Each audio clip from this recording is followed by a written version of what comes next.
I've just got back from the gym, got my coffee, and ready to go. Last time I ran one of these sessions, I spilt my coffee all over my white shirt. So I'm going to try not to do that again today. And I've got a black shirt on just in case. Cool. Hey, Pandora. All right. Cool, guys. Yeah, good morning. Thanks for being here.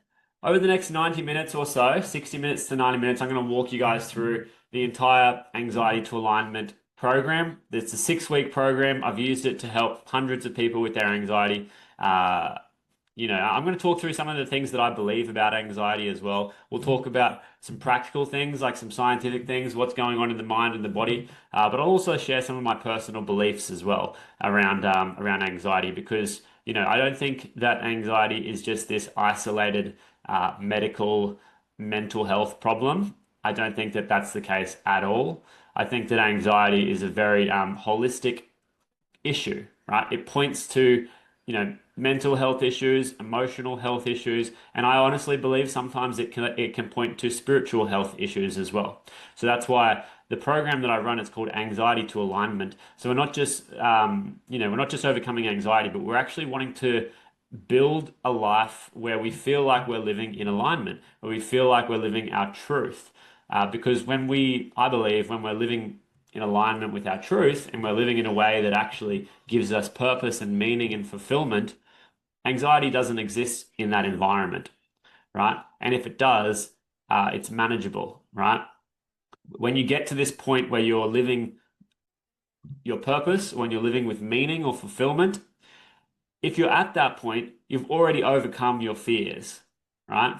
And anxiety a lot of the time is really driven by fear.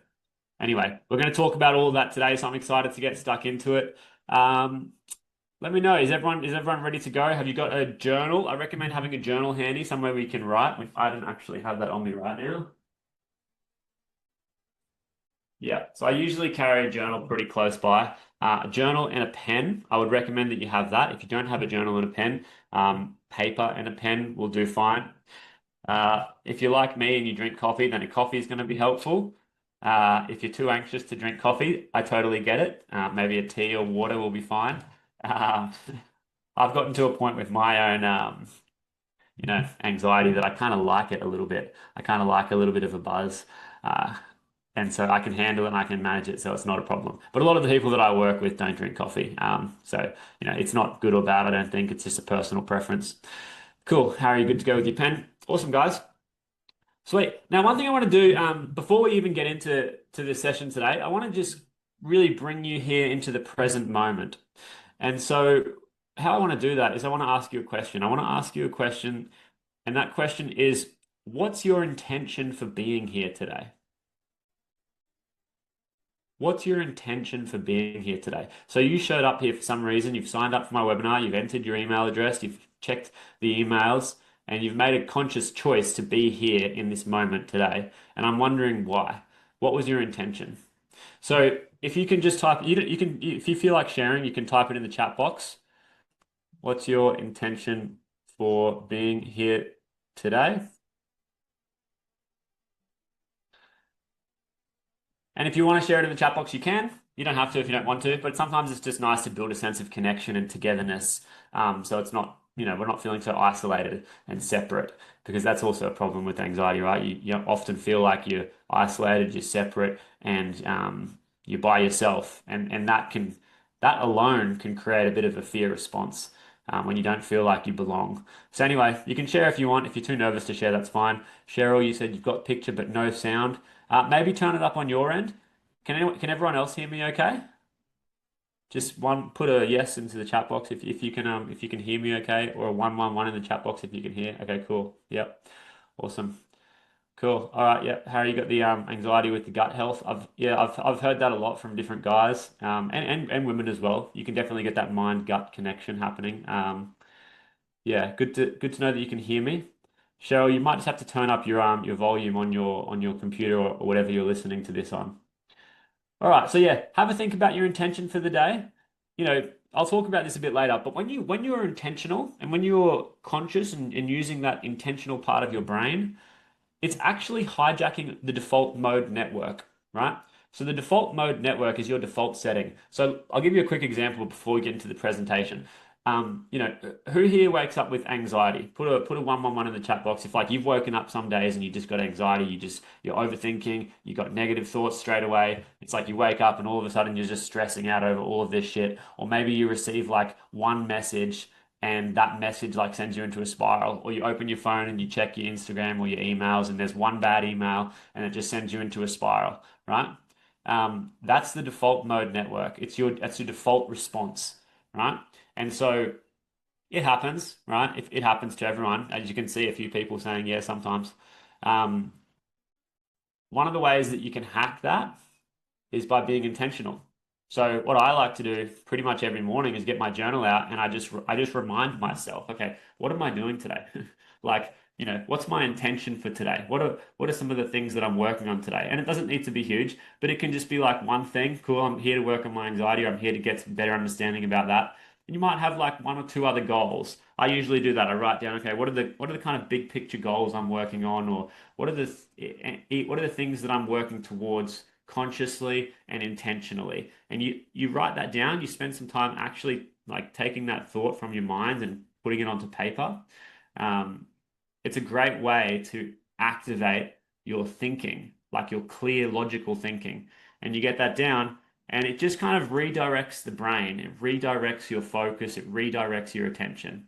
If you get anxiety or anxious thoughts or negative thoughts, it doesn't mean that there's something wrong with you. It's just, uh, I see it as an opportunity for you to redirect. If you notice yourself thinking that's like something, bad, cool. Become aware of that, redirect it, right? Hack, that's the default mode. That's your automatic setting, your autopilot setting. And it's fine, it's not bad, it's just your conditioning. It's just the way that you've learned how to be in the world. It's just the way that your brain's wired. Every time you notice that there's a thought that you don't want, you can redirect it. You can control your thoughts. Who saw that viral reel recently on Instagram with that Chinese free skier, Elaine Gu? Did anyone see that? It's this Chinese free skier. I don't have the link on me, and I'm not going to get it right now. But this Chinese free skier girl, she's won silver medal or something like that, and she's at a press conference, and the interviewer's asking her like, "What's going on in your brain? Like, you seem to just be so eloquent." And you're able to, articulate these responses so well and so quickly. Like, what's going on there? And she goes, I'm very introspective. I like to analyze my own thoughts. And the crazy thing is, you can control your thoughts. You can change your thoughts. You can choose what thoughts you want to have. This is what she's saying. And she goes, so from a very young age in my professional career, I always analyzed my own mind. And I did it in a way where I was constructing thoughts and beliefs that were going to help me become the person that I wanted to become. And she's up there and giving this answer to this interviewer at the press conference. It's really cool. If you haven't seen it on Instagram, I might try and find it a bit later. But I love Instagram for stuff like that. Every now and then you get these really inspiring things. Anyway, that's besides the point.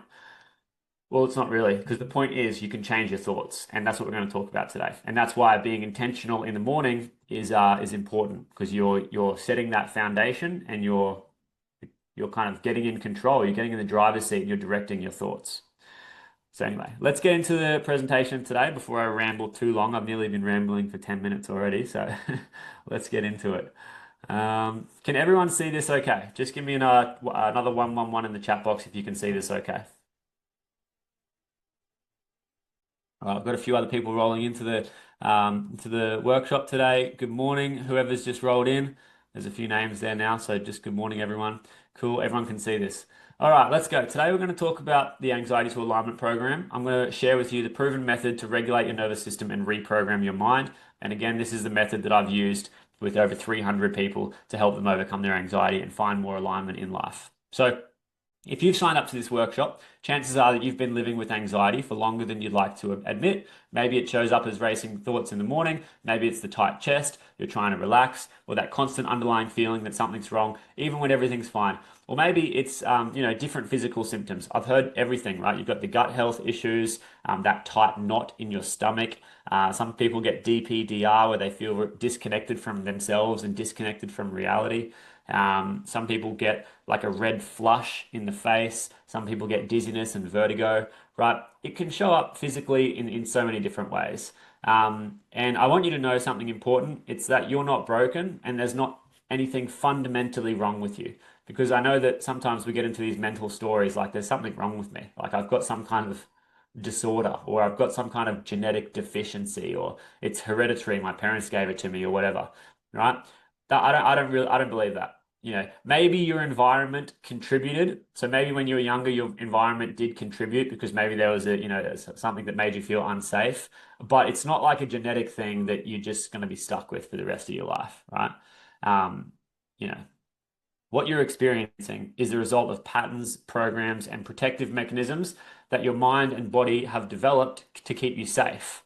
And the problem is that these mechanisms have outlived their usefulness and they're now holding you back from the calm, clear, and confident life you deserve. So I really believe that, right? We all have conditioning, right? People throw around the word trauma a lot. I'm trying to move away from this word trauma because people have the wrong idea about it. But it's like conditioning. We all have conditioning. We all have this. Uh, we all have a past. We all have experiences. We all have a childhood. We all have a schooling life. We've all had relationships. Some of them have been successful, some of them not successful. We've had friends groups. We've had social settings. We've had all these experiences that have contributed to our conditioning. And throughout our earlier life, we learned how to survive, but we weren't necessarily conscious, right? As a child and a teenager, you're not actually really conscious. You're just kind of going with the flow of life. You don't choose your environment when you're like a child and a teenager. You're just thrown into one, right? And it's kind of like your karma. That's just what happens. And throughout that period of your life, there's going to be things that happen that are going to form the way that you see yourself and that you see the world. And this is your conditioning. And throughout that period, you develop mechanisms, coping mechanisms, survival mechanisms, so that you can fit into your family, so that you can fit into your friend group, and all the rest of it. And I nearly just spilled my coffee again. So you got all this conditioning, right? And for a lot of people, there comes a time when you've got to, it's like shedding a layer. Who's heard about this year of the snake, year of the horse thing that we're going through right now? 222 in the chat box. It's kind of that's present at the moment. But I often like to refer to nature, right? If you put a 222 if you've heard the year of the snake thing happening. We're meant to be shedding layers last year and fire horse this year. I'm sure you've heard about it. Anyway, I like to look at humans as nature, right? We're not separate to nature. And just like with the seasons in nature, there's a cyclical process where we end up well, if you look at the nature, you'll see that the trees kind of bloom and they flower and they get all the leaves, and then the winter comes and it has to let go of the leaves, right? I believe that this is what a lot of people need to do with their own self, right? You've had a certain period of your life where you've got a certain conditioning, and it's kind of like the old bark that needs to be shed off the tree, right? You need to learn to let go of the past, right? And that's hard for a lot of people because they're so attached to their identity. They're so attached to the way that like their belief systems. They're so attached to who they think they are and who they think they need to be to fit in to social groups, right? This is the identity. It's your habits, your memories, your beliefs, your identity, right? After working with hundreds of people with mental health issues, anxiety and depression, you know, and also experiencing it in my own family and in my own personal life, there comes a time when you need to let go of who you were, right? You need to let go of the past conditioning and you need to allow yourself to grow and to develop. People who get into really dark places, and I've seen a lot of them, you can tell they're kind of acting out a version of themselves, which is it's like old and expired and done, right? And they never really grew past a certain point. You can tell. I don't know if you guys are here. I'm sure you know of at least maybe one or two people in your life where you're like, oh man, I wish they would just like grow up. I wish they would just take more responsibility for their life. I wish they would like change or move past this point that they're at, right? But they're so hardened in their ego, in their identity, that it's like, and it's not that there's anything wrong with them. I don't believe that it's because they're bad or because they're wrong. It's because they are just so attached to their own sense of self that they've developed. And this is also like a survival mechanism. So the mind can become very hardened because it's trying to keep you safe. So it believes, like you believe, or your mind tries to keep you stuck because it thinks that this is the safe place, right? And I'm going totally off topic again, but I think this is important. There's like, I call it the void, right? It's like there's an old self, there's a new self that wants to emerge, and in the middle of these two versions of yourself, there's what I call the void. The void is that transitional space where you're letting go of the old self and you're trying to become the new self, right? And that void can be a scary place to be because you don't want to go backwards because you know that there's so much pain if you go backwards, but also you're scared of going forward because you don't know what's on the other side. You don't know what's the unknown. You're afraid of the unknown. Sometimes it feels safer to just stay how you were, but that staying how you were just causes you to struggle and suffer, right? This is why people get stuck in this middle void bit, right? Anyway, super fascinating. We're going to talk about this in more depth today, but I want to keep going, right? So like the mechanisms, the protection mechanisms that you've got are keeping you stuck as this version of yourself who is kind of expired and outdated, right? And so, you've got to learn to let go of them, right?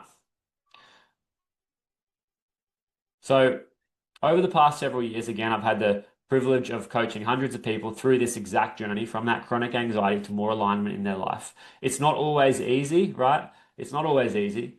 People always have the ups and downs in their healing journey. I'm not going to blow smoke up your ass and tell you that it's always easy and tell you that it's going to be a walk in the park because it's for most of the people that I work with, it's not the case, right? And there's like usually it's a bit of a ride, right? The key is that when you have these down moments, you don't get stuck in them, right? Or you got to watch out for the mind. The mind will try to tell you a story about how it's not possible to change and this is just how you're like and all this bullshit, right? You've got to get out of your mind. You've got to let go of your mind and you've got to trust the process, right? But you can do it. Healing is 100% possible. I've seen hundreds of people go from severe anxiety, debilitating anxiety, not being able to leave the house, to getting their life back on track, right? And I know that not all of you are going to be suffering that bad. Some of you probably have more of a mild anxiety, which in some cases is actually worse because then you get used to living with it and you never actually change. Sometimes it's better to have really severe anxiety because it really makes you change.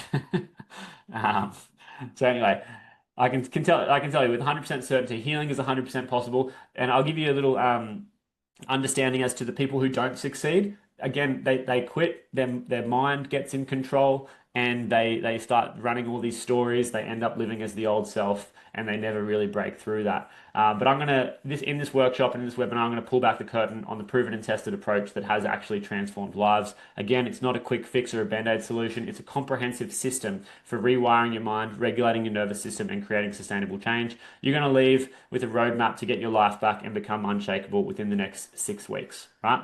This is Kylie. I'm going to show you a couple of reviews now, just from people, just so you know that I actually know what I'm talking about. I don't know how long you guys have been following me on social media. Some of you might have already seen this stuff. Maybe some of you haven't. But Kylie is, she's actually, I found out yesterday, she is an ex Aussie touch like national player. Like she played in a national team in Australia for women's touch football. I thought she was a cyclist because she's also a very awesome like cyclist these days. But I found out yesterday on a coaching call that yeah, she's actually a touch footy player. Anyway, when she started with me, she was recovering from a severe trauma incident where her husband nearly died, and that triggered an intense bout of anxiety and depression where she went from being this super athletic, sporty person to not being able to leave the house and barely being able to do basic tasks like brushing her teeth and like making breakfast and stuff like that. She's still in the program now, not because she needs to be, because her anxiety is gone now, but she just enjoys the self-development work that we do and the mindset work and the meditation work and all those kinds of things. So she's still in the community just because she likes it. But she overcame that quite severe traumatic anxiety, right?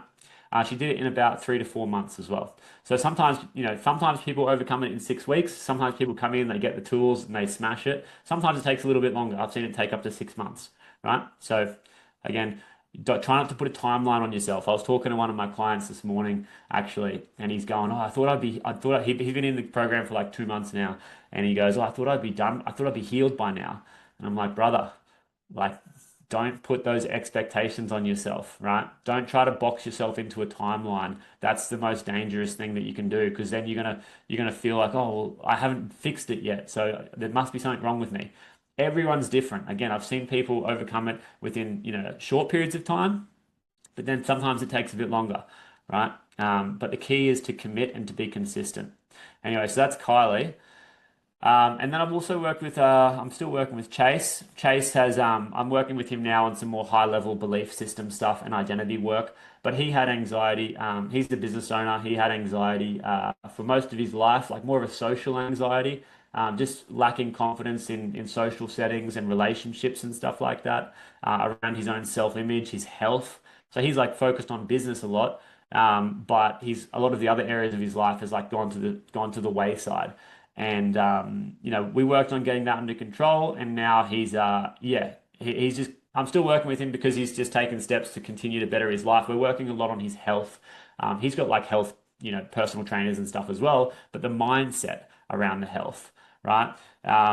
Because if your belief system around, like in any area of your life, if your belief systems are limiting you, then you're not going to get the results that you want. So, for example, with Chase, right, the anxiety and the social anxiety, the relationship anxiety was limiting him in his social settings. We got that under control, but then we started to address his health as well because he was a little bit more, he was holding a bit more weight than he wanted to. But he also had a belief system that said getting healthy is going to have to mean that I sacrifice in business, which is just a limiting bullshit. That's not true, right? Just a limiting story he was telling himself. So now we're working on health, right? But this belief stuff can apply to any area of your life.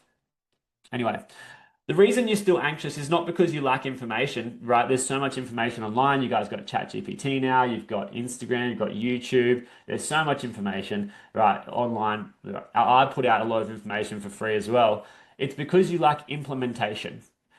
When you go on, when you're getting that quick dopamine fix of like online information, it's actually doing more damage than it is good because you jump between 20 different things within the space of 1 hour, right? Like I hear this a lot from my clients. A lot of my clients end up just deleting their Instagram. I'm glad that they had it in the first place because they found me. But then they end up deleting it because they're like, man, there's so many different fucking things people are telling me to do. And I'm like, yeah, don't listen to any of it. Like find one system that's going to work and just stick to that, right? It's because if you're constantly jumping between a million different things, or you always think that the grass is going to be greener on the other side, or the next thing is going to be that secret, it's just not true.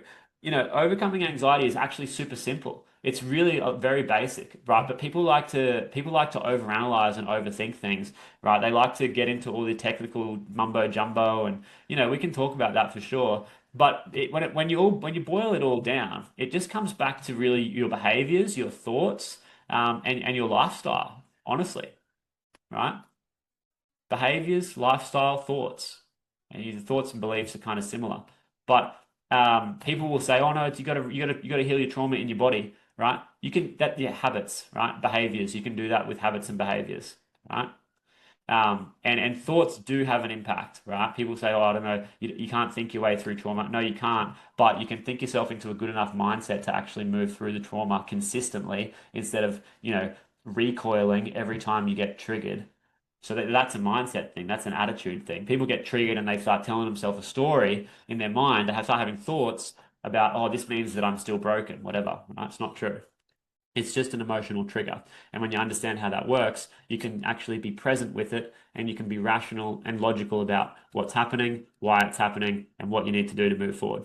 So at this point, you probably get it, right? You regulate the nervous system, you reprogram your mind and your thought processes, you get good sleep, dial in habits, and have a solid routine. Every single anxiety coach online, if they're any good, or therapist, is going to tell you pretty much a similar thing, right?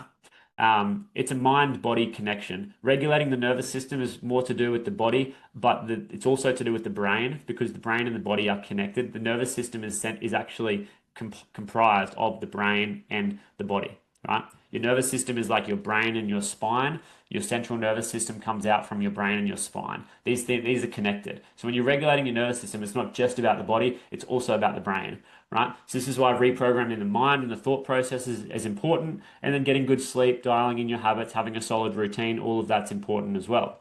The problem isn't knowing what to do, it's actually doing it and being kept accountable with support and guidance exactly suited to your needs. So again, going back to the dopamine you get from social media, you feel like you're doing something when you're consuming this information, but you're not, right?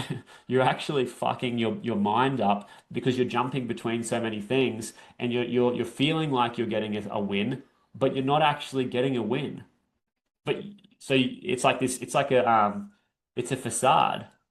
Your brain, it's kind of the reward system in your brain is thinking that you're learning stuff, you're getting new information, right? And your brain will tell you, cool, this is working. I'm getting something from this. I've got what I need because you get that reward system in your brain, but you don't actually change anything in your behavior. And if you look at your behavior, you're probably spending 6 or 7 hours a day on your phone, which is not good for you, right? So anyway, your ego then will tell you, I can do this by myself, right? But if you get honest with yourself and you look at your results and you look at your screen time on your phone, right? Over the last few months or even years, you haven't actually made any meaningful progress. Again, it's not because you don't lack the information. The information's all there. It's because you lack the implementation.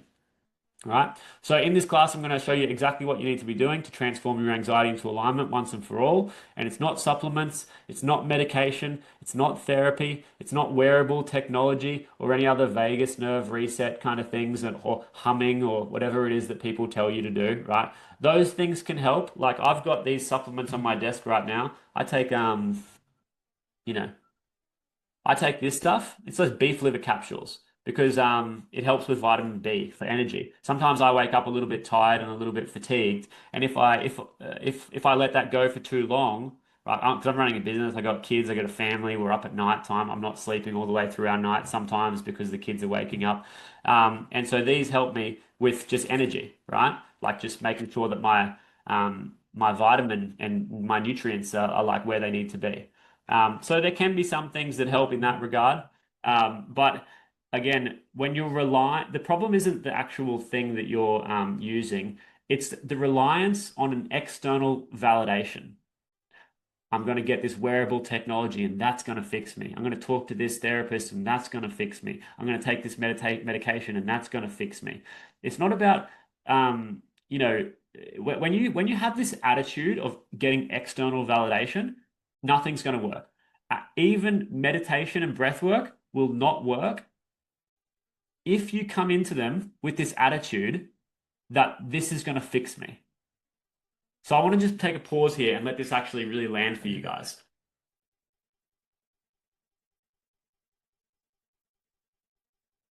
The reason why people fail with meditation and breath work is not because meditation and breath work do not work, because they've been proven to work.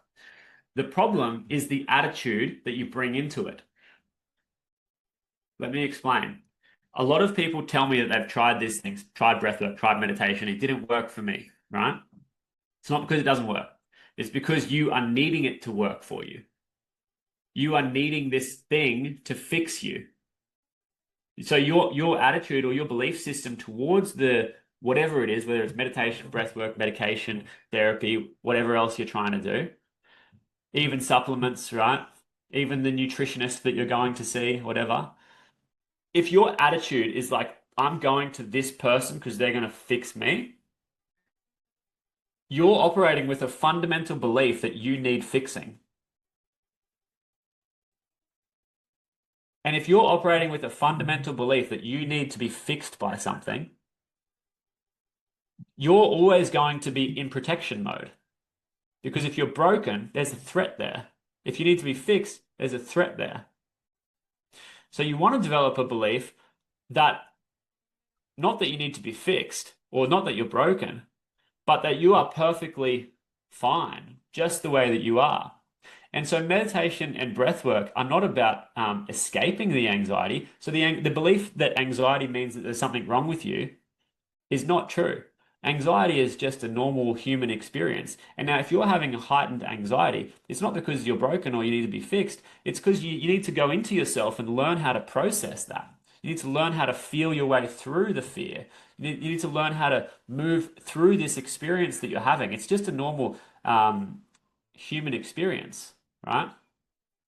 On the spectrum of human experiences, this anxiety that you're experiencing is one of them. And so again, it's not about doing these things with the attitude of needing to get fixed. It's about doing these things so that you can learn to be present in your body, so that you can learn to feel whatever it is you need to feel, so that you can learn to maybe face your fears, so that you can learn to get into alignment with what's actually true inside you. So many people are wearing a mask, right?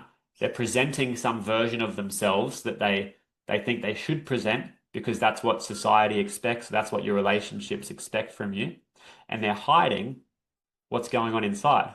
And I know this is true because I've seen so many people, and people open up to me and they tell me, and I just know that I would put a guess that a lot of you in this room right now are hiding things inside, right?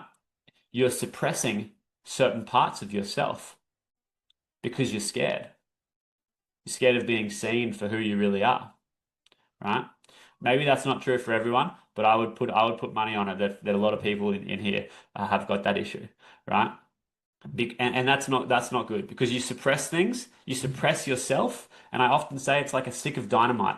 You suppress your emotions, you suppress your truth. It's like you're packing a stick of dynamite, and then the smallest little trigger sets you off into an explosion, right?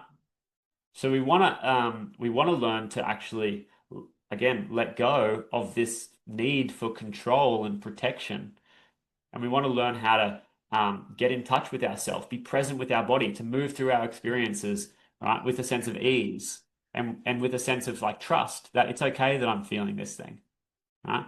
That is a key, right? To move through your experiences, trusting that you're going to be okay.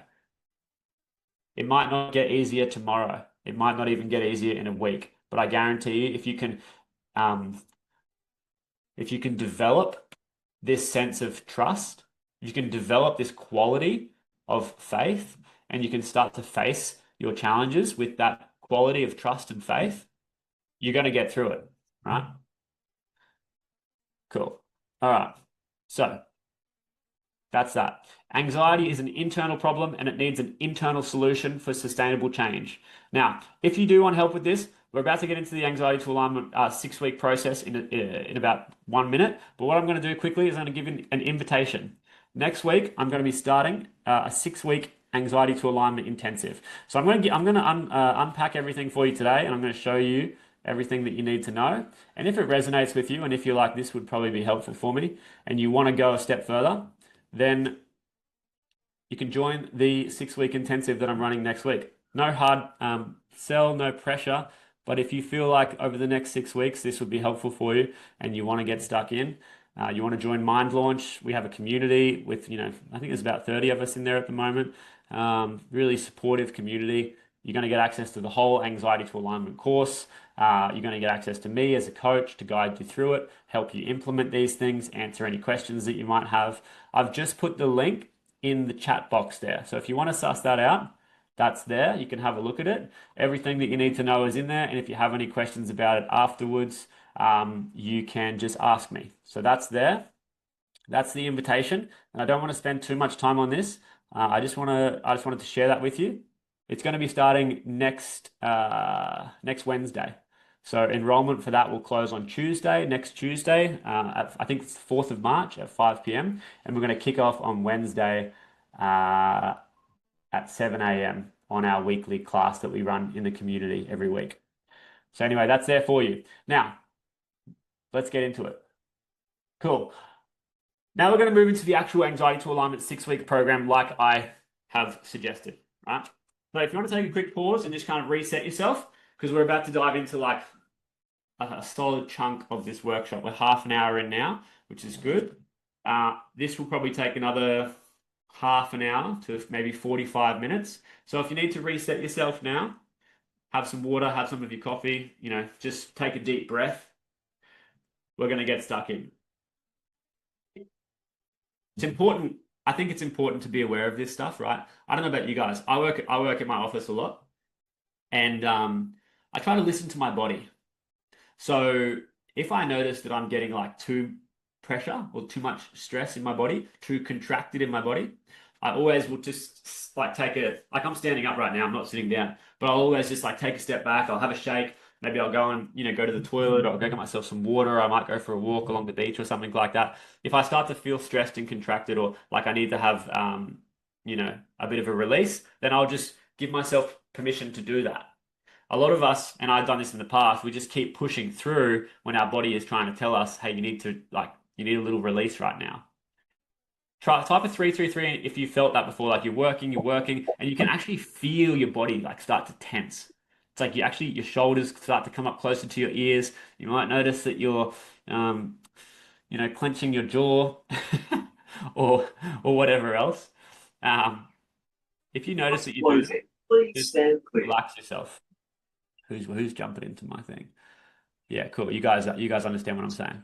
Cool. So just take a deep breath and give yourself permission to just relax. I'm just going to mute a few people so we don't have any noise. Cool. All right. Let me know in the chat box from what we've spoken about today, before we even get into the course, what has been your biggest takeaway so far? In the chat box, what's your biggest takeaway so far? One thing that really stuck out for you that you're like, I need to do this moving forward. Let me know in the chat box.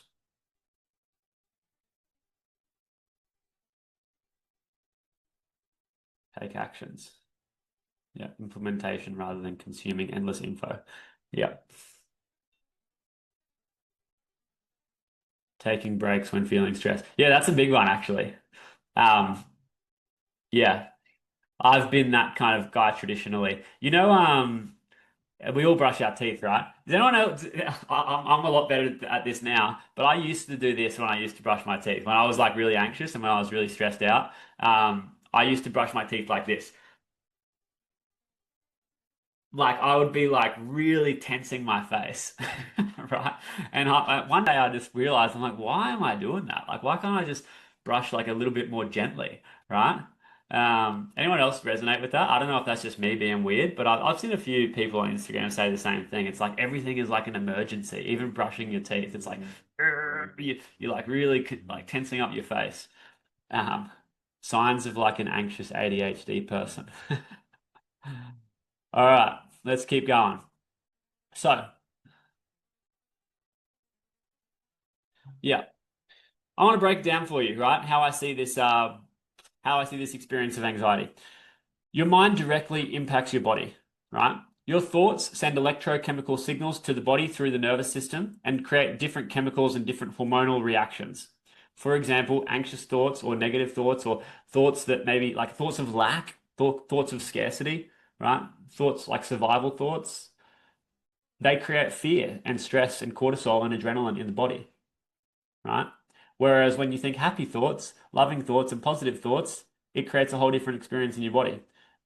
This is not some woo-woo bullshit. This is actually true. If you think about like if you think about the person that you love the most, like think about the person that you love the most and just think about them for the next like 10 seconds. Like, who's the person that you love the most, right? And I want you to just imagine that person in your mind and even go a step further. Imagine like some times that you've had with them recently where you were like, man, that was nice. Like, that was a nice time I had with that person that I loved. And just notice what you feel in your body as you're doing that. So what you're doing right now is you're creating an image in your mind. You're creating a certain thought process in your mind, probably visualizing a little bit the person and the nice experience you had. And I'm sure that you're probably experiencing a bit of an elation in your body, maybe a sense of calm or a sense of like a certain sense of elation, maybe a lightness, a calmness, a sort of happiness or a sort of love. That's the oxytocin and the serotonin, right? That's the beautiful feeling that you get.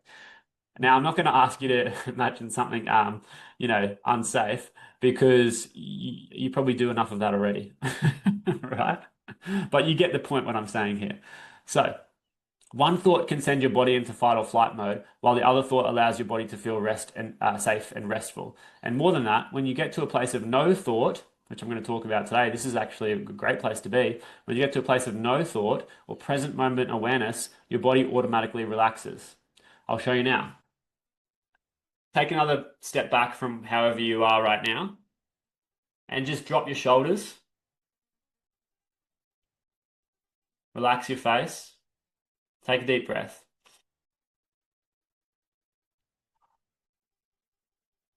Don't do anything else. Just notice right now. There's actually not much thought going on right now. You're kind of probably just listening to me, and you're probably a bit more in your body because you've just relaxed your shoulders and you took a breath and there wasn't any thought there. And what's the experience that you have? Like, what's the experience you have in your body when there's no thought? What does it feel like? If you can tell me one word. If you need to, do it again. Relax your shoulders, take a deep breath, and just notice like for one moment there. Doesn't need to, you don't need to extend this for 5 minutes, right? You're not like, I'm not trying to make you a Buddha right now, but just for one single moment of no thought, of relaxing the body, relaxing the breath. One single moment, no thought. What's the experience you have in your body? One word, relaxing, calm. See? So why can't you just cultivate that state? What's stopping you from just cultivating that state? That's a state that you just created that state in your body. You did that, right? Yeah, I maybe gave you a little bit of guidance. This is why coaching is helpful. But you did it. You just did it. And you felt calm and you felt relaxed. Now, what would happen if you did that consistently? Do you think that your body would move from a state of anxiety to a state of relaxation? And if your body moved from a state of stress and anxiety to a state of relaxation, what kind of impact do you think that would have? What kind of compounding effect do you think that would have if you did that every day and even multiple times a day? You see, the problem is not lack of information, it's a lack of implementation. You're just not doing the thing, right? And it's as simple as that. The mind will kick in later today and then try to come up with all these other excuses and stuff like that. But when it all boils down to it, that's it. It's accountability. You're just not doing the thing that you need to do. And you're getting confused and you're getting stuck in all this other bullshit that you don't need to be worried about. And it's taking you away from the main thing. So, the state of your nervous system, thoughts, and beliefs will dictate your experience. If you live in survival mode and have a general feeling of being unsafe in your body or worried that you could lose control at any moment, it will always feel like you're pushing shit uphill with your anxiety, right?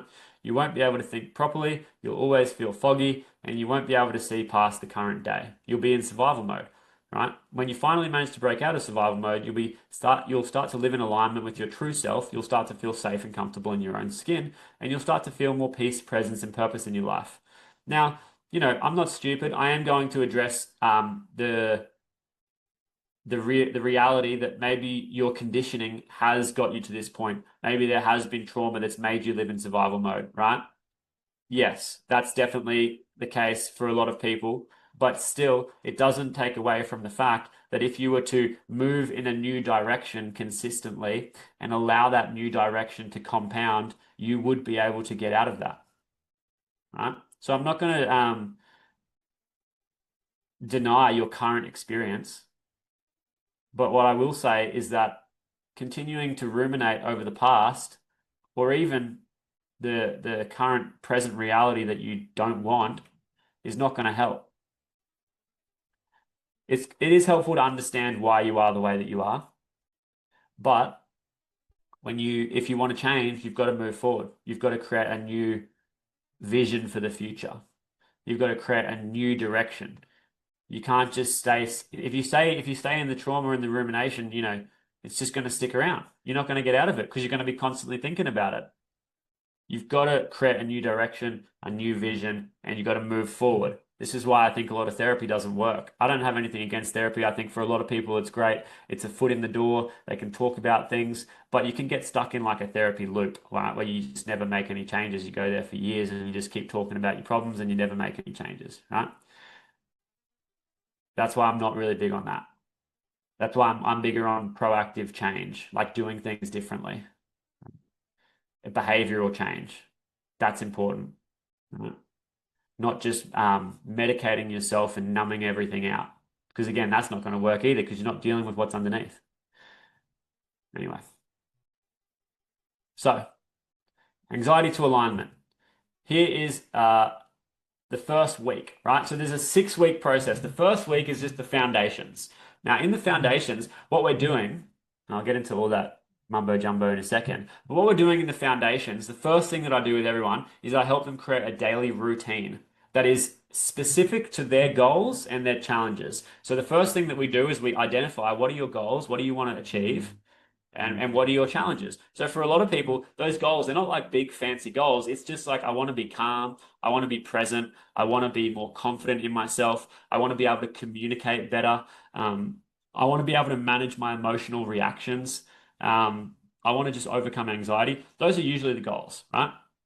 And then the challenges are different for people, right? Like someone just said in the chat box, like rumination, overthinking, that can be a problem, right? Physical symptoms, that can be a problem. Emotional reactions, that can be a problem. Frustration, right? We're going to look at because everyone's different, your specific goals, your specific challenges, why those challenges exist in the first place. And then we're going to build you a daily routine that is around that, right? Around your goals and your challenges. I call that the mind launch method, right? So we build that daily routine that is specific to your goals and your challenges. And I also I measure everyone who comes into the program. So I measure like where you're at. Like for example, some people are like at 8, 9, 10 out of 10 for anxiety, and their feelings of inner peace is like 2 out of 10. And so that just allows me to measure the success of the program. So it's very methodical, right? The idea is if you have a 10 out of 10 anxiety, and actually not just the idea, but proven through like the data that I have after working with 300 clients, if you have a 10 out of 10 anxiety, it's very likely you're going to finish the program with a 3 out of 10 anxiety. So there's a 70% reduction, right? That's the data that I have. I measured it all last year. I took all my success scales that I had done with clients. I put it into ChatGPT and I said, analyze all of the data that I have on my clients and tell me the average success rate of people based on these success scales that I do with every single client. Anxiety reduces by about 70%. Nervous system dysregulation reduces by about 60%. Identity and self-worth increases by about 70%. Confidence is the same by about 70%. And there's a few other things as well, but you get the point, right? So that's the first thing we do in the foundations. And then we also start to talk about what's actually going on beneath the surface, right? So there's a scientific field of study called psychoneuroimmunology, which studies how thoughts and emotions influence the nervous system, the endocrine system, and the immune system. So like if you have bad stress and anxiety, you probably get sick easier, right? Like you're probably always feeling burnt out. You're probably always feeling a bit sick, a bit run down, right? They have found that your thoughts create these electrochemical signals, these neurotransmitters, and which impact your hormones that affect your body's physiological state. I work with a lot of women who are in their 50s, 60s, and they've either gone through perimenopause or menopause, right? And that can really heighten the anxiety because there's a lot of hormonal change, right? Um, Yeah, it's funny. If I had to bracket my two clients from like men and women, the men are usually like in their 30s or early 40s or something like that, and they're just going through that kind of midlife transition, and they're kind of just wanting to sort their shit out. Whereas the women that I work with, some of them are like in their 30s and they're running businesses and they've got a family, but a lot of them are actually like in their 50s and 60s or even late 40s, 50s, 60s, going through perimenopause, menopause, stuff like that. And so they're not always professionals and business owners, the women, but I think a lot of women do struggle with that. They go through that period of their life and they have all these hormonal changes, which just exacerbates the anxiety.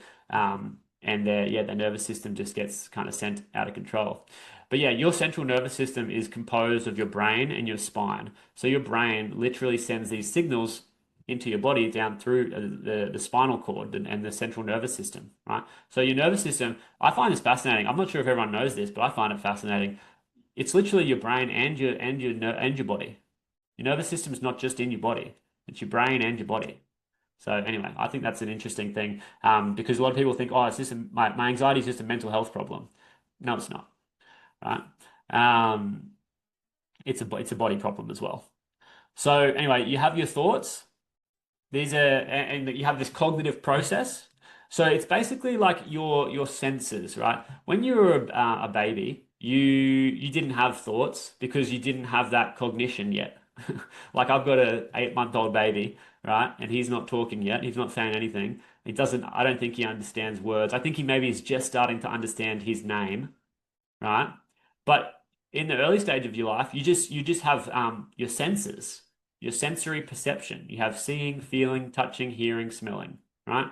You perceive these experiences, and your brain basically interprets these experiences. So my 3-year-old daughter, she's a little bit different now. She's got cognition now, and she's able to make sense of the world that she's experiencing, right?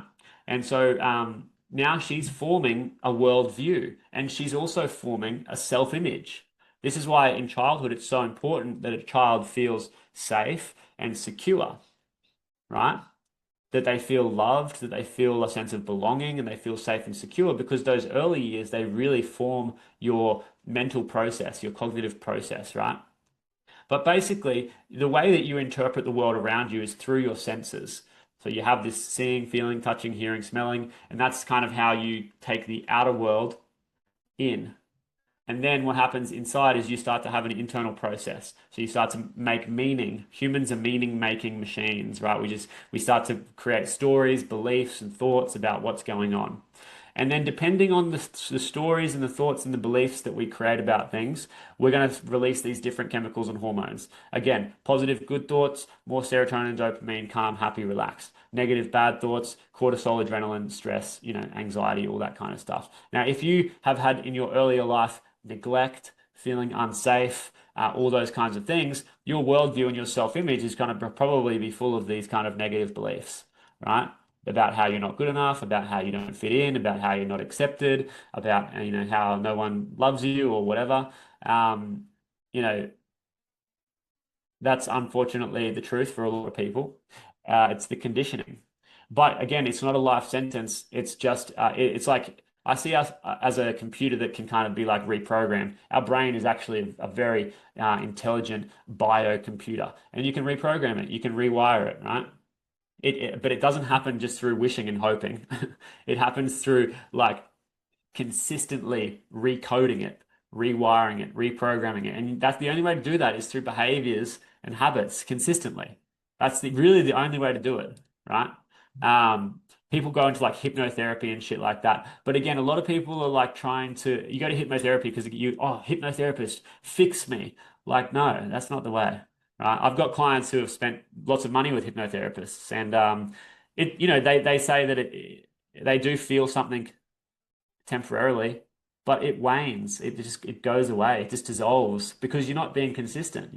You've got to be consistent. It's key. You don't have to be rocket science to figure this out. You just have to look at the most successful business people in the world. You have to look at the most successful athletes in the world. You have to the people who are really at the top of their game. They didn't just get there just by fluking it. And your life is the same. If you want to live a good life, you can't just fluke it. You've got to put the intention in. You've got to be intentional with it, right? And anyway, your hormones, your neurotransmitters, they activate your nervous system. This is called neurophysiology. So it's like if you think more positive, happy, good thoughts, parasympathetic, rest and digest, negative, bad thoughts, sympathetic, fight, flight, freeze, right? Mind and body connection.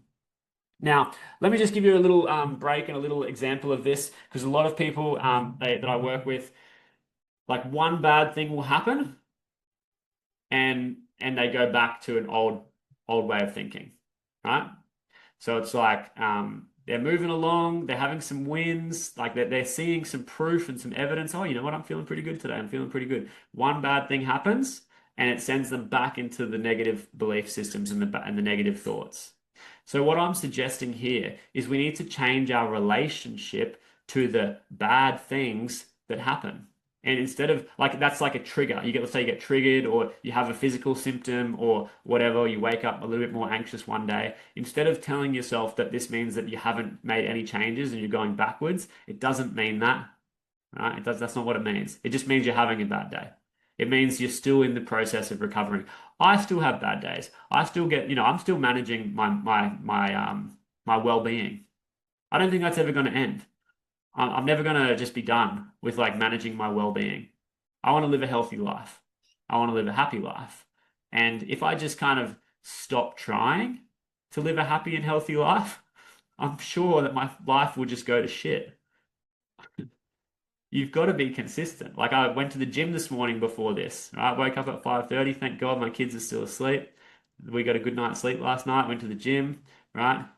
Did a workout, took care of my body, doing this, right? After this, I'm going to take my daughter to soccer lessons because I want to live a healthy, well-rounded life. And so I'm intentional about that. And you have to be. Or else you have to live the other kind of life. So, how do you find freedom from anxiety without medication or therapy? You have to train your ability to direct your thought processes. It's a training, right? I've often wondered if I should call my work like mental fitness or mind performance or something like that, because that's what it is. You have to train yourself to direct your thought processes. You have to train your ability to process your emotions in a healthy way. You have to train your nervous system to feel safe and relax. You have to train yourself to stay present like we just did before. You have to train yourself. You have to do it consistently. So that's part one, the foundations. We're covering all of that. Then we move into the mindset stuff. So actually building this mind launch method routine and consciously directing your thought processes, starting to be intentional about what you want to experience. And I often say to people, this mind launch method routine is the 20% that creates 80% of results. So if you've ever heard of Pareto's principle, it's the 80-20 rule, states that roughly 80% of results come from roughly 20% of efforts. The mind launch method is the 20% that creates the 80% of results. And what I mean by that is it's a morning routine. It doesn't take long, it takes 20 minutes. But that morning routine done consistently is the 20% of the work that creates 80% of the results. Now it's not everything, but it is a lot of it, right? Healing anxiety is not about complexity. It's about doing the simple things consistently and well. There are a couple of other things, right? Because you're going to have emotional triggers coming up. You're going to have these like challenges coming up, and you've also got to learn how to navigate that and process your emotions. So that's important as well. But this morning routine is the foundation and the fundamental part of the process. Because if you don't have that, and you're continuing to just live with stress and anxiety and you don't have a solid ground, then when you do get triggered, it's going to be 10 times worse. When you've got this solid ground, you're actually healing your brain in this, method that I teach, in this routine, you're actually healing the brain, right? And it's your cognitive function is becoming so much clearer. The brain activity is becoming so much more coherent. I'll talk about that in a second. But essentially, I teach a lot of meditation, right? People don't know how to do meditation properly because if they did, they wouldn't have the problems that they're having. But in meditation, when you're practicing silent meditation actively, I'll talk about that in a second, you're creating coherence between the different parts of your brain. I wonder if it's up next, actually. All right, yeah. This is the method: regulate, reprogram, reset. Okay, let's just have a bit of a yarn on meditation for a second. Before I do the meditation stuff, let me just tell you something quickly about your brain as well. You've got these different parts of your brain, right? You've got this prefrontal cortex, which is kind of like up here, and that's responsible for your conscious thinking, it's your intention, it's your logic, your reason, your rationale. It all kind of it operates up here, roughly. I'm oversimplifying, but that's kind of it's the prefrontal cortex, right? Then you've got this other area of your brain down here, which is called the limbic brain, and the amygdala sits under in there, right? And the amygdala is your threat detection center. It's like your emotional processing center. Now, if you've got this heightened anxiety or even just emotional reactivity, like anger and frustration, you're blowing up or you're losing control or you're doing all this weird shit that you that you know is just emotional, it's because your amygdala is overactive. It's flooding your brain, and then you're not able to think clearly. You're not able to think consciously and clearly up in this prefrontal cortex because the amygdala has hijacked you. This is not just something that I'm just saying, it's studied. There's a book here which I recommend everyone read. It's called Radical Responsibility. It's by a meditation teacher called Fleet Mall, and also another guy who is the founder of emotional intelligence, the father of emotional intelligence. His name is Daniel Goleman, right? These guys are academic, and they talk about this concept, which is called the amygdala hijack. The amygdala literally hijacks you. So, like anxiety attacks, panic attacks, outbursts, emotional reactivities, shutdowns, right? So, when you just withdraw, all of that, it's the amygdala taking over and you're not thinking clearly and consciously anymore. And so, with meditation, when you're doing it properly, you're creating coherence in the brain, right? You're kind of lighting up this prefrontal cortex. And that's important because that needs to be strong and healthy so that when you do get triggered, when you do get an amygdala hijack, you're able to manage it and mitigate it. It's not about deleting your emotions or trying to get out of anxiety. It's about learning how to manage it and navigate it when it comes up. Literally coming up out of the amygdala into the brain. And your prefrontal cortex is like your guardian that can help you put it back down. Not in a way of like suppressing emotions and pushing them down, because a lot of people tell me this, a lot of men actually, big ego men who are like, I can control my emotions, right? I just control my emotions and I'm calm. But they're really suppressing all of their shit. They're suppressing anger, they're suppressing resentment, they're suppressing frustration, and they're not actually able to communicate clearly. A lot of people do this, right? A lot of men especially. And you know, nothing against like men. I've done it in the past as well. But it's a big blind spot for a lot of men, unfortunately. And you know, we have more mental health issues for men than women actually. More suicides from men than women. And I believe this is one of the reasons why. Because men have got this really strong conditioning about having to have things in control. I need to be in control. It's a protective mechanism. It's the ego, but for a lot of men, it can do a lot of damage. So we need to drop the armor, right? I'm not talking about suppressing emotions. I'm talking about learning how to process them and feel them and navigate them in a healthy way. And you do that when there's more coherence in the brain. And this is what meditation does, right? And the reason why people fail with meditation is because I often say, you probably tried like guy who's tried meditation? Put a like yes who or no. Who's tried meditation? Let me know in the chat box. I'd love to know who's tried meditation. I'm going to tell you why you haven't succeeded with meditation. Yes, Harry, did it work or no? Did it not work? Like, yeah, let me know, guys. Have you tried meditation? Did it work? Did it not work? Did you use guided meditations? Did you use guided apps?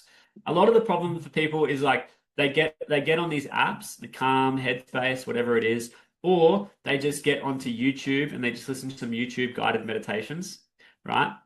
And here's the problem with that. Again, you're not actually learning what to do. Like um there's let's just say that there's these two ways to meditate. Silent, sorry, passive, passive meditation and active meditation. I bet you've never heard this before because I don't hear anyone talk about this. Passive meditation and active meditation. Passive meditation is listening to guided meditations, listening to apps, and just going along with like, oh, what's this person telling me to do? Oh, to focus on my breathing and to calm down and you again, there's this reliance on this external validation from this person who's guiding you. You're just passively just going along with this process because you've heard somewhere that that's what you should do. Or do some meditation, right? Put on an app, get the apps, right? Put on a guided meditation, but you're just passive about it. You're just kind of like, oh yeah, I'm just going to chuck this on, see what happens. And maybe like, oh yeah, I felt a little bit relaxed, but didn't really do that much. Now, active meditation is what I'm interested in. And if you talk to a lot of, if you read up about like the Eastern philosophy, yogic philosophy, meditation, yeah, yoga, all that kind of stuff, it's very scientific. It's not woo-woo spiritual, like, oh, they're just doing some yoga and meditation. When you actually learn about it, it's extremely scientific. And when you're in active meditation, this is what I tell everyone to do. I teach people to do silent meditation and active meditation. So you're not using guidance.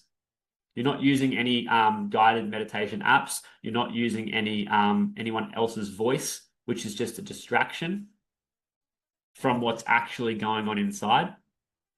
You're sitting there in silence actively, and you're sitting as well, not lying down, because who lies down? Who's been lying down with their meditations?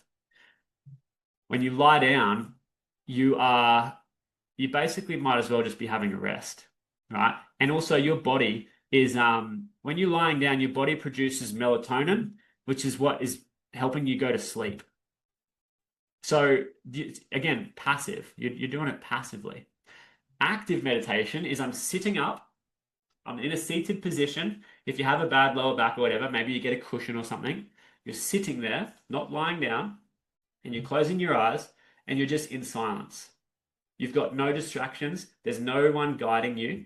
You are just sitting there, raw dogging it with your internal world. You got to raw dog it with your inner world. Now, here's what's going to happen. The first thing that's going to happen is you're going to probably have a bombardment of shit. Like you're going to have all these negative thoughts coming up. You're going to feel frustrated. You're going to feel agitated. You're going to feel irritable. You're going to feel all of this shit coming up to the surface. All of these thoughts, oh, I'm not doing it right. Something's wrong with me, blah, blah, blah, all this kind of stuff, right? And maybe you will feel like quitting. Maybe you'll feel like saying, "This, see, it doesn't work for me. I tried that."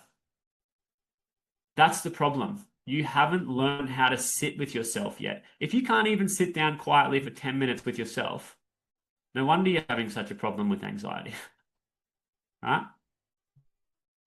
Now, meditation is not the only way to do it, but meditation is one of the best habits that you can just develop, just not just for anxiety, but for overall well-being, brain health. Like even if going into a bit of a different topic, if you have like Alzheimer's, dementia, or if you're scared of having those things when you're older, or maybe you know people who have those, any of these kind of neurological issues, meditation is the best habit that you could develop for improving brain health.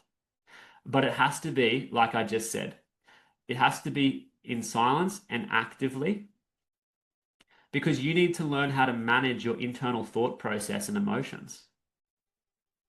And meditation is the best way to do that. When you release attachment to your thoughts and your emotions, so all of those, so you got to sit down, all of the stuff that comes up is going to come to the surface, right? And what you're going to do, what you want to learn how to do, is just see it. Just be aware of it. Allow it to be there. A lot of people try to fight against it. I don't want this experience. I don't want this anxiety. I don't want this frustration. I don't want these negative beliefs. I don't want it, right? And so you resist and you push it away, but what you resist will persist. What you resist will persist. So it's not about resisting it or pushing away. That's not the point of meditation. Meditation is not trying to push away your thoughts or stop your thoughts.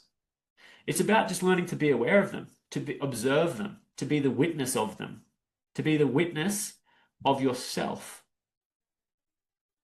Because what you'll find is that all of these thoughts, all of these beliefs, all of these feelings, they're just temporary experiences that you're having. It's not even the truth. of who you are. It's just a temporary experience that you're having. And if you sit and you learn to sit and watch that, you'll see that it's true because you'll see if you waited 2 minutes, that thought would go away. If you waited 2 minutes, that emotion would go away and you'd be on to another one. And when you understand that that this is the nature of reality, the nature of your thoughts, the nature of your emotions, the nature of yourself, is that it's just a temporary experience. You don't need to attach onto it anymore. You're able to just observe and witness, create some distance, and just let it go like water under the bridge. The problem is when you attach onto it too tightly. So you go to sit down and then you have this thought, oh, like, see, this is so hard. I'm frustrated. I'm thinking, I'm doing it wrong. And you're so close to it, you attach yourself to it and you identify with the thought. You're not the thought. You're the awareness that's able to see the thought. And you're the awareness that's able to see the experiences that you're having. But for a lot of people, they're too identified and attached to it. When you let go of that attachment and you get in touch with yourself and who you really are, the awareness or the consciousness behind all of it, this is when we're starting to get towards alignment. You're not stuck in a false narrative anymore, but you're able to get in touch with your truth. And you're actually able to feel safe in that. And you're able to feel present with that. This is the way to create safety in your body. It's to learn to accept the experience that you're having and be okay with it. To allow yourself to have the full spectrum of emotions and experiences. All right, so I'm going to answer Michelle's question really quickly, and I'm going to go on to this full spectrum of emotions that I was just talking about. What are you actually meant to be doing with silent meditation, and for how long? What should you be doing or thinking? Just think about breathing. No, so sit down, cross-legged. Here's the instructions, right? You might want to take notes. How to meditate. Sit down, cross-legged. If you need a cushion, you can put a cushion under your bum. Put your hands in your lap, right? In whatever way is comfortable. I like to put my left hand under my right hand, and I just put my hands in my lap like that. And I close my eyes. And the first thing I will do is I will connect with my breath. But the reason why I'm connecting with my breath is not because, oh, I should just be breathing.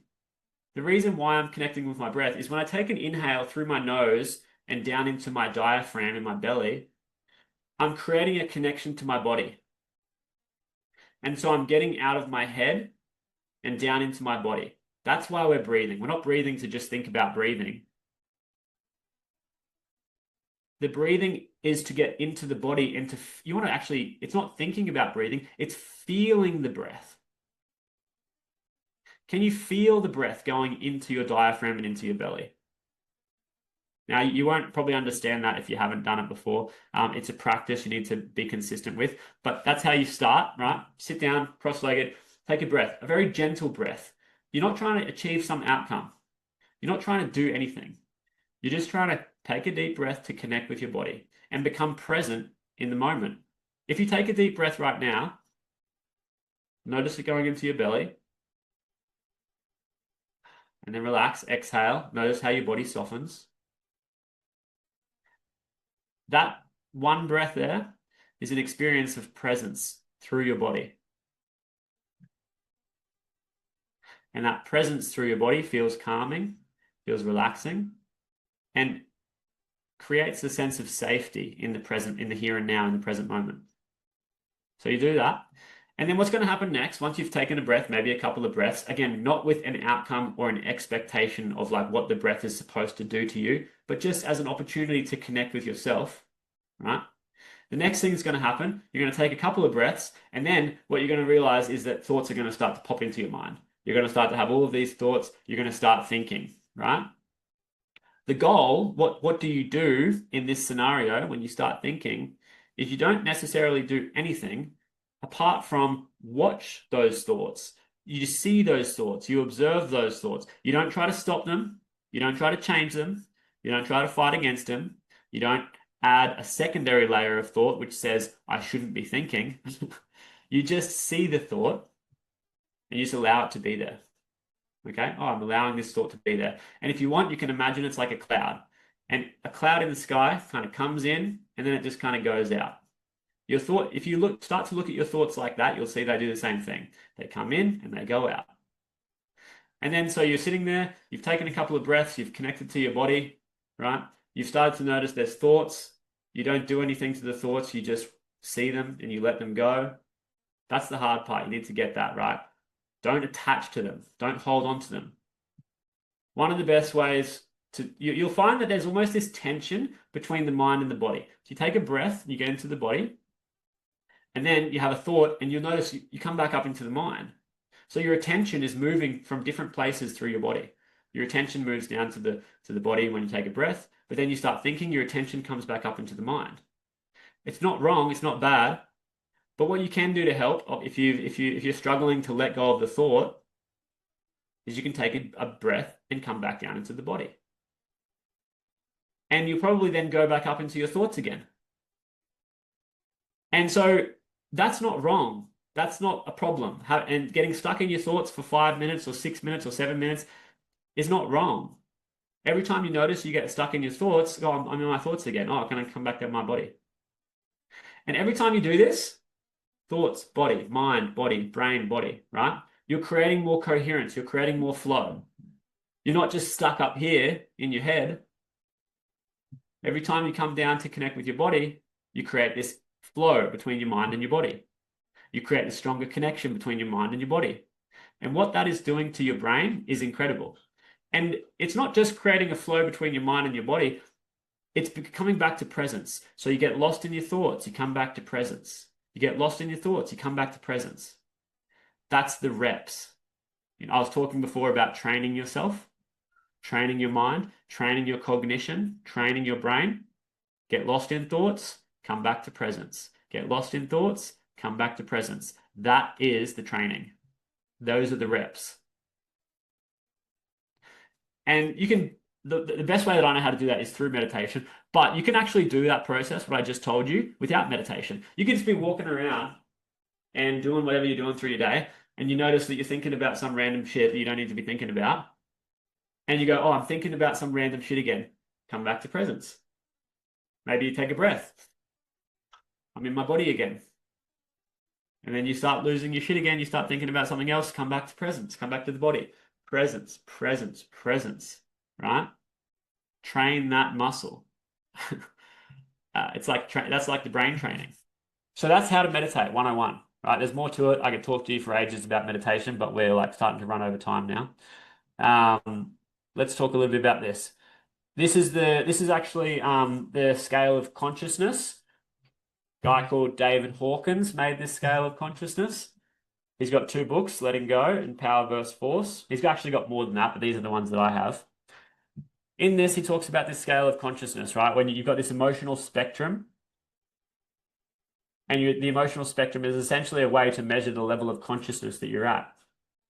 So for a lot of us, we're down here in fear and anxiety, right? But you have the potential to experience joy and love. You've experienced that already in your life. I'm sure you've got joyful memories. I'm sure you've got loving memories. I'm sure you've got moments where you were courageous and you did something courageous. I'm sure you've also got times when you were angry, and you've also got times when you were in shame. When you're in these lower levels of emotions, the general thing that you're going to experience is inaction, not doing anything. When you're up here in anger, fear, pride, what you're going to experience is more hyperactivity. This is doing everything like a crazy person. When you get up into higher levels of reason, acceptance, willingness, neutrality, you start to experience happiness and productivity. I'm just happy and I'm productive, right? And then you get up top here and you experience synchronicity and extraordinary outcomes. These are the miracles, right?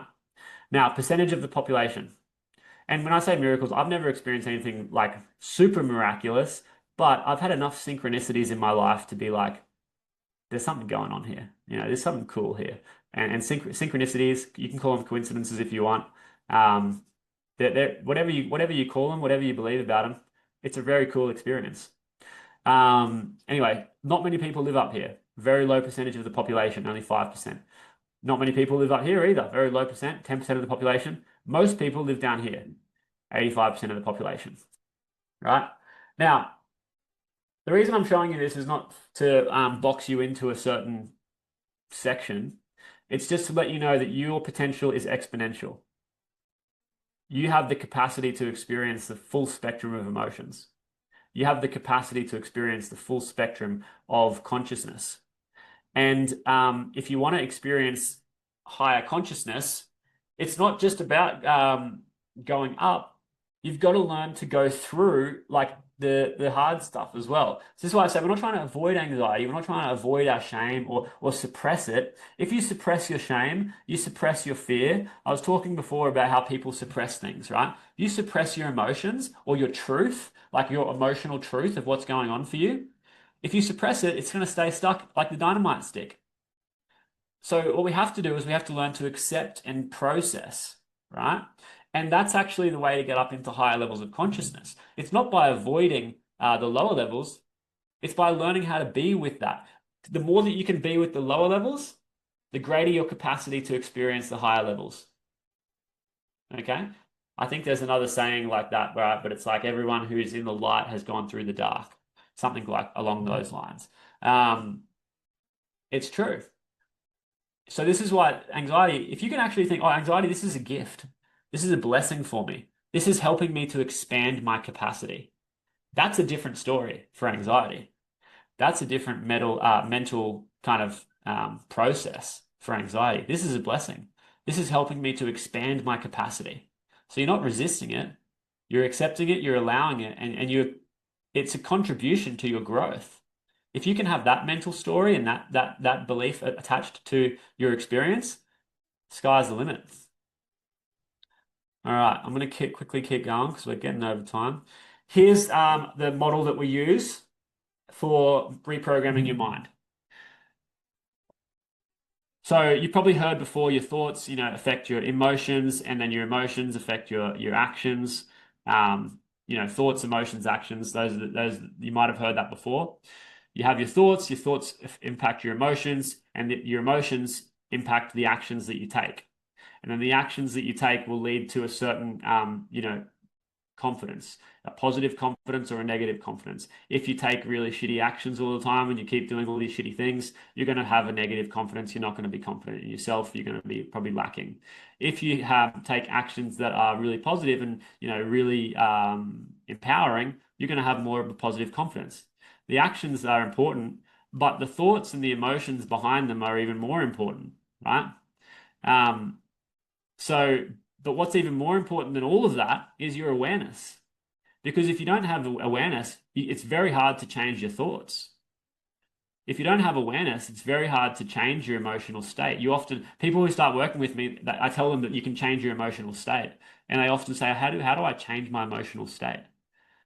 They don't even believe that that's possible. How do I change my thoughts? A lot of people don't even believe that that's possible, but it is. And the way that you do it is through awareness. You have to first become aware of what you're thinking. You have to first become aware of what you're feeling, your emotions. And you have to first become aware of what you're doing. You probably think that you're aware, but why do you keep doing the same thing that you keep doing? Because the thought process behind it hasn't changed. I won't go into too much detail, but I've got family members who are just completely fucked up their life, right?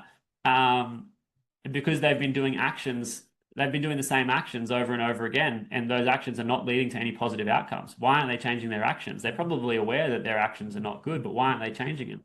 Well, it's because they're unable to change the story and that they're telling themselves about why they're doing the thing. They're not able to process the emotions and get unstuck from that loop that they're in because they're not actually really connecting to their awareness, their higher awareness, right? They're just stuck in the survival method. When you connect with your awareness, your presence, and you're able to see clearly, right? That's when it becomes a lot easier to change your thoughts and your emotions and your actions, right? It looks probably a bit more like this. Consciousness, your highest perspective or point of view. Perspective is so important. And then that impacts your thoughts, your emotions, and your actions. So people try to change thoughts and their emotions and actions, but if you don't actually change the perspective behind all of it, probably just going to stay stuck. All right. So I'm not going to go into this because this is way too detailed. You can take a screenshot of this if you want. It's quite interesting. Um, It's basically a breakdown of like how it works from a more like a very detailed and thorough perspective. You can take a screenshot of that if you want. I'm not going to talk about that right now, but you kind of see it's a similar thing, what we experience over here. Um, Psychological, mental brain, physiological, emotional body, very detailed stuff. Anyway, this is why being intentional is so important. Being intentional, making the conscious choice to be intentional with your day will activate this prefrontal cortex and you'll be able to hack that default mode network. You'll be able to get out of those default settings that you've always had and you'll be able to change the automatic response that keeps you living in loops. You hack the default mode network by being intentional, right? So, intention requires conscious effort. You don't need more information, you need implementation. Again, this is like, okay, I'm going to be intentional today. I'm not going to go on my phone, right? And maybe that's not going to happen. You probably will. I know I will. But I've already this morning, spent some time writing down, what I'm focused on for today. And so I know what I'm doing today, right? And I'm moving in a certain direction. It's not about being perfect, it's about being consistent, right? What direction are you currently moving in, right? That's an important question to ask yourself. And what needs to change for you to move into a different direction? Any other questions? Just pop them into the chat box. I'm going to cruise through here. I think we're actually coming towards the end, but this is an important section which I don't want to skip over. It's the healing section, right? One of the biggest mistakes I see people making on their journey to beat anxiety, and this is week 3, by the way, that was week 1 and 2. There's a lot there, but that's week 1 and 2. Week 3 is healing, right? So one of the biggest mistakes I see people making on their journey to beat anxiety is focusing on completely eradicating negative experiences. Again, that's not the way to do it. It's not about completely avoiding negativity. It's about learning to navigate life's challenges with a certain level of neutrality and balance. Because what you resist persists. So the first 2 weeks, it's really about developing, some good habits, some good routines, some good behaviors, and the foundation. That's the first 2 weeks. That sets us up for week 3 and week 4, which is where we start to get into the healing work. Because you got to understand like your triggers and your reactions and all that kind of stuff, your panic and your anxiety. It's not that there's something wrong with you. It's just conditioning, maybe some trauma. And you got to learn you got to understand why that's happening and how to change it. So for the morning meditation, 10-minute meditation, and then 10-minute writing down intentions. Does meditation come first? Anything I'm missing here? Yeah, no, that's pretty much it, Harry. And does meditation come first? Depends what you want. I tell people sometimes to meditate first. And it depends. You can do it either way. It doesn't really matter that much.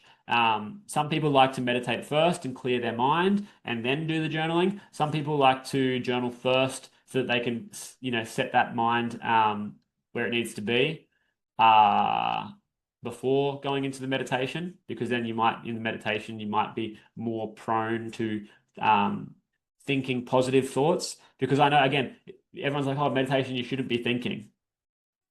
But if you are thinking, you're gonna think because it's just what happens. That's just the brain. So if you're gonna think, the journaling, sometimes doing it first can be helpful because then you might promote positive thoughts in your meditation. I say that the imagination is, I've also got 4 pillars of meditation: breathing, feeling, listening, and imagination. So the imagination, if you're using it constructively and consciously and intentionally, it's a very powerful tool. Imagination can also be used in a very destructive way. So you've got to get control of your imagination. So it depends. It doesn't really matter if you want to do meditation first or journaling first. Lately, I've been doing breath work, then meditation, then journaling. That's been my morning setup. It changes though. And again, it's not about being perfect. It's just about being consistent. Am I able to send through the slides? Yes, I can do that. But yeah, so let's go into the healing. There's a free training on my website. I'll send through the slides, or you can just go find it yourself to get a taste test of the actual healing process. I walk people through a 6-step process. We're not going to go through it now because it's very detailed and it can bring up a lot of emotions. It really helps you process your emotions. So yeah, healing is important. This is what I want to talk about. Acceptance, expression, and suppression. When it comes to healing, a lot of people suppress their emotions. And for a lot of people, they don't even realize they're doing it. And that's called repression. It's not on here, but it's actually a level even lower when you don't even realize that you're suppressing your emotions. When you're suppressing your emotions, you're generally quite aware of what you're doing. Like you know that there's some stuff that you're holding back that you don't feel quite comfortable expressing, or you just don't feel comfortable with it. So you suppress it and you try to hide it. That's not good, right? That's just going to cause you to blow up like a dynamite stick, right? That's why people have addiction, people have mental health problems, people commit suicide. It's because they've just got too much dynamite packed in that stick, right? It needs to find some release somewhere, and it's going to either come out through addiction, it's going to come out through mental health issues, anxiety attacks, depressive episodes, or it can even come out through suicide, right? Then expression. Now, expression is an interesting one. Everyone thinks you should talk about your feelings, but there's a nuance. It's not just about talking about them, because there's two ways that you can express yourself. You can express yourself in a healthy way, and you can express yourself in an unhealthy way. So expressing yourself in a healthy way means taking 100% radical responsibility for everything you experience. All of your emotions are your experience, are your responsibility. People like to, so the unhealthy, the opposite is blaming. People like to blame others. Oh, they did this. They made me feel like this. No, they didn't. Maybe they did something that wasn't nice, but you are the one who's experiencing the emotion. And when you take responsibility for your emotions, you put yourself into a more empowered state. And if they really did do something that caused you to be like this, then why are you still hanging around them? If someone's really actually like you've got to have personal boundaries, right? So it's not about don't practice unhealthy expression where you're blaming everyone for your shit. You're blaming everyone for the circumstances that you're in or the environments that you're in. Don't do that. Take ownership and take accountability and responsibility for where you're at. Take responsibility for your emotions, communicate them, communicate your boundaries, communicate standards. And if people don't meet them, they're not right for you. I was talking to a guy recently. He was in a relationship. He was having relationship anxiety, and it was a new relationship. He didn't want to talk openly with his partner about what was going on. And I said, dude, if she's the right one, she'll be there for you. She'll accept you. If she's not the right one, if she doesn't accept you, that's saying something in and of itself. But people have a fear of loss. People, oh, I don't want to lose this. So I'm going to hide. I'm going to pretend to be someone that I'm not. Then you're losing yourself. Fuck that, right? I would rather be who I am, and I'm either going to be accepted for it or not. But if people don't accept me for who I am, then okay, see you later. I don't really need you in my life. But not in a bad way. Just go on, do your own thing. I'm happy for you, but I'm over here. This is what I'm doing, right? And so being honest and being able to communicate yourself confidently like that is key, right? Do not shape shift yourself into someone who you think you should be for others. Because if they're the right person for you or the right people for you, they will accept you how you are, right? A big part of that is taking responsibility for your truth, your emotions, yourself. This is what I was talking about at the start. We're about getting alignment with the self, not trying to pretend to be someone you're not trying to put on a mask, not trying to hide yourself or suppress or blame, right?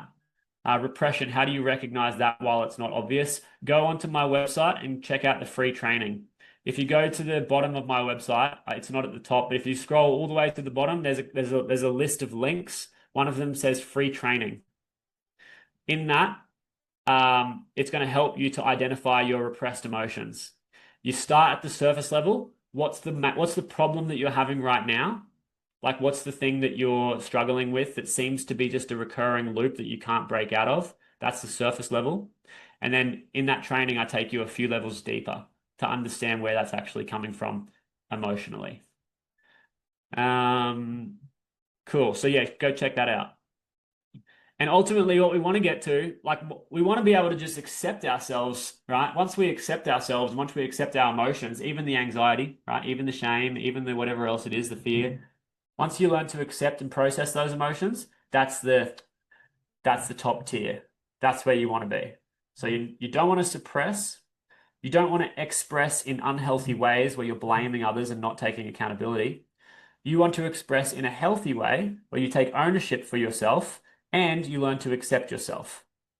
That's the key to healing, right? And again, there's more about that in the program, but we're getting over time now. It's 8:30 already. I think we're nearly at the end. Anxiety to alignment. So healing and letting go and learning to process your emotions, all of that, that's in week 3 and 4. And then week 5 and 6 is self-mastery and social upgrades. So by the end of the anxiety to alignment system, you're going to have learned the tools you need to build mastery over yourself and upgrade your social life and your relationships, right? The final couple of weeks are about getting into alignment with your personal values. So everyone has a unique set of values systems and they're all different, right? And so you want to understand what are your values, what's really meaningful to you. Once you get clarity on that, then it's going to help you also with your communication in your social settings, in relationships, and being able to say what you want. And so that moves us from self-mastery to the social upgrades as well, getting into alignment with your values, who you really want to be, and then creating a life around that. So that's week 5 and 6. And this is the exact system that I've used to help over 300 people and counting, business owners, professionals, go from anxiety to alignment. Here's a bunch of other reviews that I have got. I've got lots and lots of reviews. I collect them. Not just because I like showing them, but it gives me confidence. Like when I read all of these and I can see, wow, I've helped all these people. It actually gives me confidence. I'm building my own proof that this works, which helps me be confident and certain that I can help others. So if you are looking for some help and you want to jump on the 6-week intensive that I'm running next week, we're going to do a Q&A right now. But that link, I'll pop it into the chat box again. And yes, next week, we're going to move through this 6-week anxiety to alignment intensive. I just announced it in the community yesterday as well, starting next Wednesday. All the details are in that document. I'll share it again here. And now, if there's any questions, I'll be happy to answer them. So just let me get out of this. If you have a question, just comment below and I'll answer it. So there is the document. How is this conducted? Sorry, how is what conducted? Yeah, how is what conducted? Do you have any tips on inner child work? Yeah, so the whole healing section involves a lot of that, right? And so I don't know who Boxer ONEG is, but he asked this question, repression, how do you recognize that while it's not obvious? With inner child trauma healing, right? I'm very practical about this. A lot of us have got trauma. A lot of us have got conditioning that we have from our earlier life, right? The best way to understand what part of inner child healing work you need to do is actually by starting where you're at right now. So what is the problem that you're facing in your current life that is a negative experience which you don't want to be having, right? From there, again, there's a free training on my website that walks through the inner child healing work. You can go and check it out. It's free. It's at the bottom of my website. It's a 6-step process as well. But the first thing is looking at the surface level. What's the problem, right? From there, you're going to have a look at the external attachment. So a lot of our problems that we have internally or in our life are because we have external attachment or external validation. I talked about this a little bit today. So we're looking for something. I need the money. I need the relationship. I need them to be this way. It's all coming from external validation, but we're searching for something outside of ourselves. And we learn to do that earlier in our life. So you look at what's the problem? What's the external attachment? You feel like you need them to do whatever it is for you, right? What's that external validation or that external attachment that you have learned that you need to survive or to feel safe? And from there, when did you feel a similar way earlier in childhood? I'll give you a personal example, right? I've done a lot of inner child healing work on myself. My wife and I have been married for like 4 years now. In the first year of our marriage, I had a lot of my triggers coming up. She was we recently, had a child. We had a baby, our first baby. Missy, my wife, she used to work. That was a big transition for us because she went from working to now being a mum, full-time mum, stay-at-home mum. And I went from not really having too many responsibilities other than myself to now being completely responsible for a wife and a child. And so I had to take control of the finances, of the money, and all the rest of it. And that brought up a lot of triggers for me. I was starting to get triggered. I was getting frustrated. I was feeling controlling, especially around money. And I was being unfair in the way that I was communicating with my wife. Sometimes I would get frustrated at her. I would get triggered by her. And I knew that it wasn't her fault. That was something unresolved within me. And so I started doing the inner child healing work. I said, look, I'm getting frustrated at my wife, or I'm snapping, I'm being triggered. There's something going on here. Okay, what's that surface level problem? What's the external attachment that I need? And for me, it was like I feel like I need to have XYZ amount of money before I can feel safe, before I can feel like I'm good enough to provide for this family. Okay, well, when did you feel a similar way in your earlier life? And I was asking myself that question. Well, there was multiple memories that came to mind. Uh, and they weren't related to money at all. It was one time when my dad beat me. One time when I was not accepted in a social group at school. I got kicked out of the social group. Um, got rejected by a girl when I was young as well. So these experiences that I had when I was young, they're not directly related to money, but they created this conditioning in me or this trauma that I was not good enough. And so in my marriage now, for me to be good enough, I need to have a lot of money, right? And so I had to work through that and I had to address that. And I had to build a sense of self-worth and enoughness despite where we were at financially. Now, the funny thing about that is not only did my relationship with my wife get a million times better because I was way more calm and present around her, my business actually exploded after that. So this is how the energetics and of your, emotional self also impact the outcomes that you have in your life, which we spoke a little bit about today.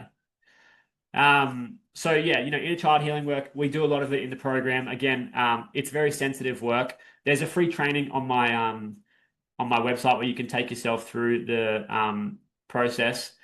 How did you actually work in the inner child to heal that? The process that I just told you about. I'll just get the link now so you can see. I'll share it with you. Hold on a second. All right, where are we? Oh no, this is Mind Launch. Here's my website. So again,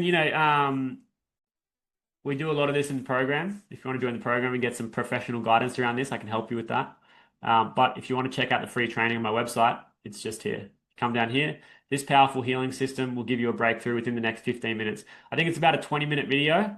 Yeah, but it walks through the 6-step trauma healing framework. So it's all there on my website, right? You know, yeah, go and check that out if it's interesting. If you want to book a private consultation with me, you can also do that on my website, and we can chat about it. Because sometimes, again, with this inner child healing work, what I've found is it's a sensitive subject, and a lot of people struggle with it. Even if I give them the framework, I given it to you there, it's there for you to just use. It's the same thing I use with my clients. But one of the things that I've found with a lot of people that I work with is like they still don't understand. Sometimes you need sometimes you need a reflection. Sometimes you need someone to guide you and to give you a reflection, right? It's like because you've probably got blind spots. You try to do everything yourself and you've got blind spots that you can't see. Even if you go through the framework, you've got the information, but you've still got the blind spot. Because if you're operating from a certain level of consciousness, sometimes you can't even see things. Like sometimes you miss things, right? So that's why maybe you've tried a million things before and you still haven't got it. And that's why having going into a bit of more of a spiritual lens, the archetype of a teacher has been present throughout all times, right? Like the archetype of the teacher and the student relationship has been present through the millennia. And the reason why is because the teacher can reflect things back to the student that the student can't see, right? And so people trying to do everything by themselves or do everything with AI these days. AI is just reflecting back to your same level of consciousness that you're already at. And so you can't beat having a human that has lived experience to reflect back to you a different level of consciousness. It's unmatched. But yeah, anyway, all the resources are there. After this is done, which we are done now, if there's no other questions, what I will do is I'll put the replay together today, the recording. I'm going to edit it and make it a bit tighter. Not much. I'll keep pretty much everything in here, but I'll send that over, and I'll also send over the slides and the resources that I delivered today. So the free training and the details for the 6-week intensive, if that's interesting for you. Again, we start next week. So if that's it, there's no other questions. Are there any other questions before we jump off?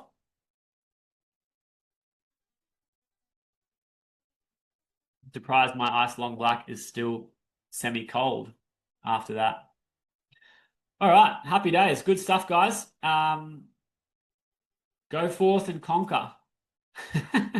If you need anything, reach out. I'm happy to help. If you have any questions after this, just touch base. I'm happy to help out where I can. And thanks for being here with me today and spending some time with me. I appreciate it. Cool, guys. See you later.